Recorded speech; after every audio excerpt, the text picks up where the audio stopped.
Have you been told you need to stop doing what you love, whether it's exercise, running, or a sport? Well, here at Dynamic, we don't like that answer. In this podcast, we'll talk to leaders in the health and wellness space from Southwest Florida to get the solutions you need to get you back to doing what you love. Welcome to the Dynamic Naples Podcast. Okay, so plantar fasciitis. This is kind of a big topic, kind of a fun one for me, because this is one I think that we've been doing the wrong thing for a long time. So in school, I learned that plantar fasciitis, or anything that ends in itis, is an inflammatory condition. And for something that's inflamed, you ice it, you stretch it, you strengthen it, generally try to make it feel better. And as I got out of school and started treating it, I did all those things. I followed the practice guidelines, and it was like, this is just taking forever. And most of the time people would get better, but it would just take forever. And I was like, is this me that's causing this positive change, or is it just time? So I kind of think it was just time. I don't think that we were treating it the right way. So let's dive into what some current research is saying about what plantar fasciitis really is. So I heard this podcast with Aaron Horshag and Ray McClanahan, Ray McClanahan is a podiatrist. And this is where I first heard this study that really sort of opened my mind and kind of turned on some light bulbs for me. So in 2003, this histologist, somebody who studies tissues under the microscope, by the name of Harvey Lamont, analyzed the tissues of 50 of his patients that had plantar fasciitis. Right, so he's looking to see if there is inflammation in his tissue. And what he found was none of them had any inflammation. What he found instead was they had necrotic tissue, which is dying or dead tissue. Even in some of the younger folks in the study, they had necrotic tissue, because you could draw the conclusion that maybe that's just older folks have dying tissue. Nope, the younger ones had it as well. And it turns out that an adducted position of the big toe, so think if you're a big toe pointing laterally towards the second toe, that can cause a muscle called the abductor hallucis to compress an artery in the foot. Now, the abductor hallucis does the opposite of that motion. So think of your big toe going inward, I guess, so medially. So that's what it does. And underneath that muscle, the lateral plantar artery cuts under it and supplies the arch. So theoretically, if the big toe is pushed inward, it tensions that muscle and potentially can cut off the blood supply to the plantar fascia. And when you cut off blood supply to tissues, they die.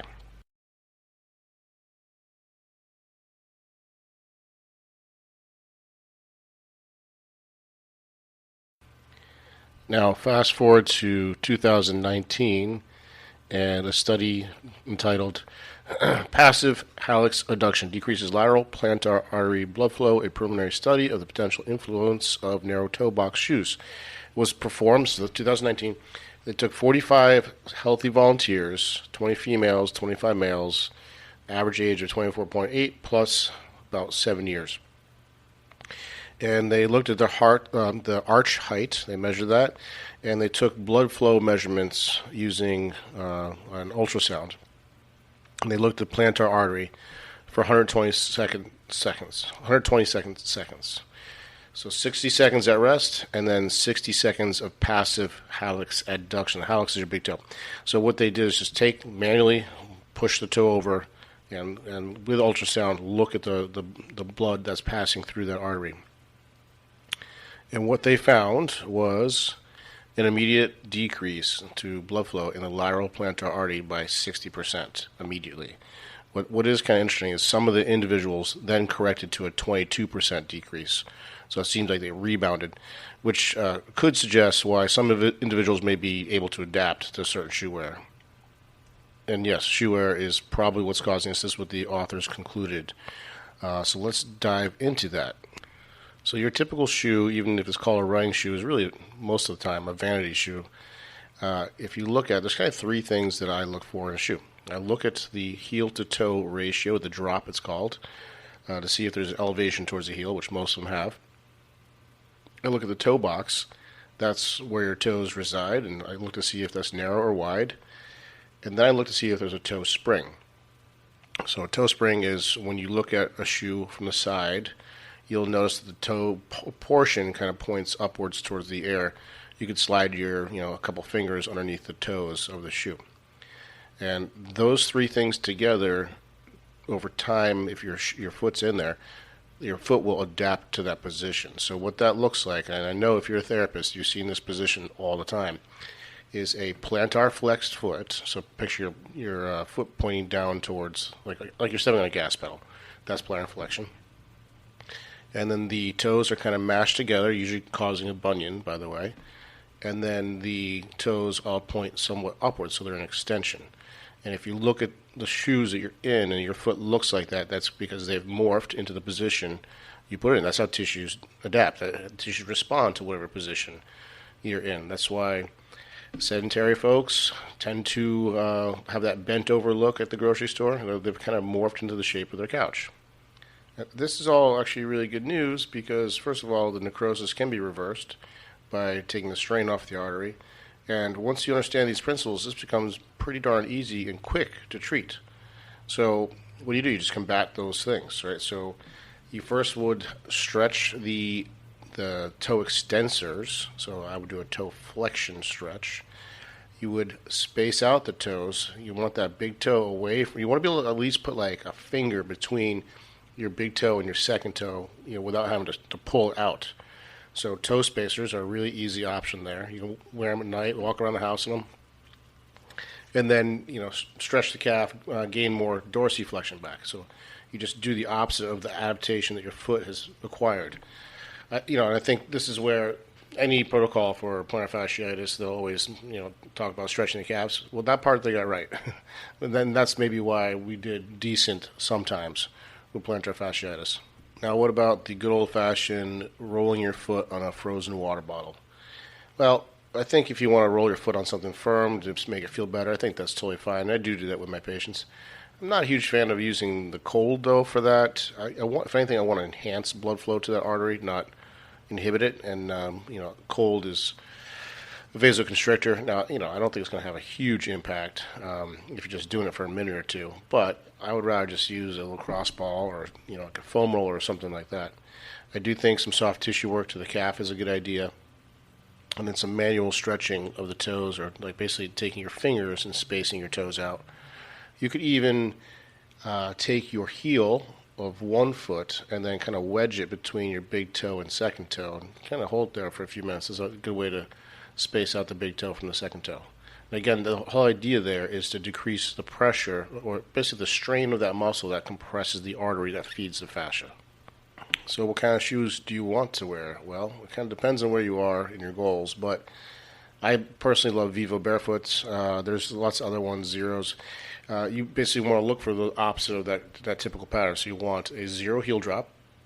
So the heel should not be elevated. You want a wide toe box, meaning the toes should be the widest part of the shoe.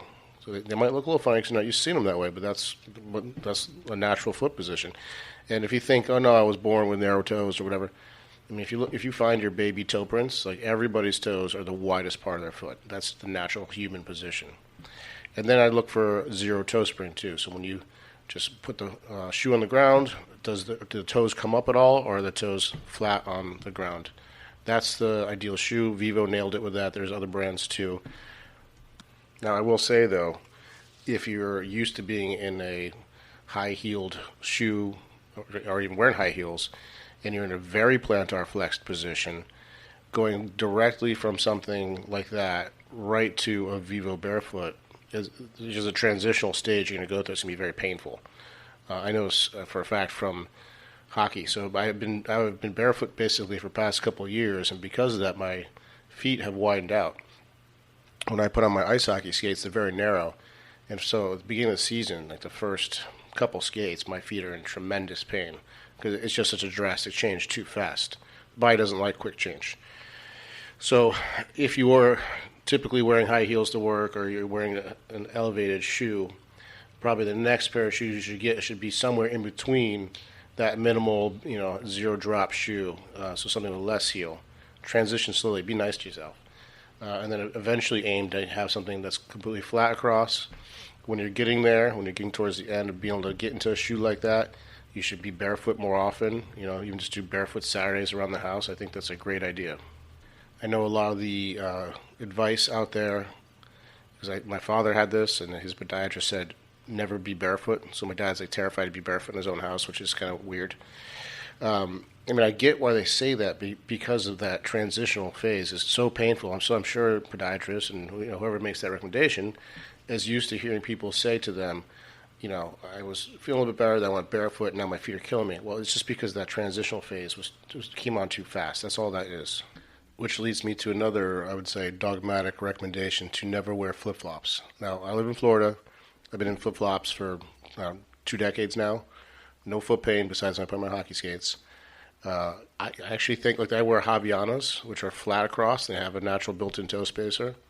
I think they're totally fine. I don't understand the recommendation to not wear them. I don't think they cause any harm. I think it's a little oversold. This idea that we have to have arch support is also kind of odd to me. If it's an arch, it's not supposed to touch anything. That's what an arch is. So the muscles of your foot should be able to control that arch. And that's where I usually take my patients when they're out of pain, is getting some strength back in the arch so they can actually maintain a decent foot position. So if you have been dealing with plantar fasciitis and this is not getting better, come find us. We'll help you out. I will, of course, put links to the evidence in the show notes.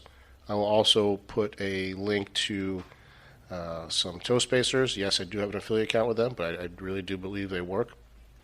And most importantly, don't be afraid to be barefoot. That's part of being a human. All right, that's all I have for you. Rant over. I'll talk to you guys soon. Why guess when you can test? Do you get hangry or crash after a carb-heavy meal?